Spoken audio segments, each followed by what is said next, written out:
மஞ்சள் கலர் கோசாப்பழம். விக்னேஷ் போடாது, போய் வாங்கடா விக்னேஷ். மஞ்சள் கலர் கோசாப்பழம். இது வரைக்கும் இந்த மாதிரி கலர் கோசாப்பழம் நாங்கள் பார்த்ததில்லை. இது உனக்கு ஏதாவது கெமிக்கல் கலர் இது போட்டதா இல்லை கோசாப்பழமே இப்படி வளர்ந்துருக்குதா அப்படிங்கிறது தெரியல. இது சிட்டி எண்ணெய் கொடு.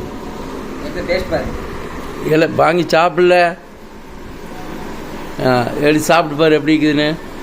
மஞ்சள் கலரில் இருக்குது, பாய்சன் ஏதாவது ஏழை சாப்பிட்டு பார்த்து சொல்லு. நீதான் எங்களோட டெஸ்டரு. ஒரு 5 நிமிஷம் கழிச்சு நம்ம சாப்பிட்டுக்கலாம். நல்லா இருக்குதா? ஏதாவது தலை சுத்தல், மயக்கம் அந்த மாதிரி ஏதாவது? எதுவும் இல்லை. தர்பூசணி அளவுக்கு டேஸ்ட் இல்லை. டேஸ்ட் இல்லை. ஓகே தான். கொடு, ஒரு நிமிஷம் நான் சாப்பிட்டு பார்க்குறேன். சிட்டிக்கு என்ன ஆகிற போது எனக்கும் ஆகிட்டு, நான் அவனுக்கான எனக்கும் ஆகிட்டு நானும் சாப்பிட்டு பார்க்குறேன்.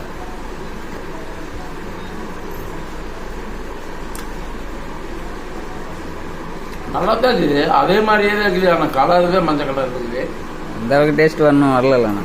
ரெட் கலர் தர்பூசணி அது கொஞ்சம் டேஸ்ட் அதிகமாக இருக்குது. ஆனால் இதுவுமே நல்ல டேஸ்ட்டாக தான் இருக்குது. விக்னேஷ் சாப்பிட்ற பாரு, அதே டேஸ்ட் தான் இருக்கு மக்களே. ஒன்றும் சேஞ்ச் இல்லை.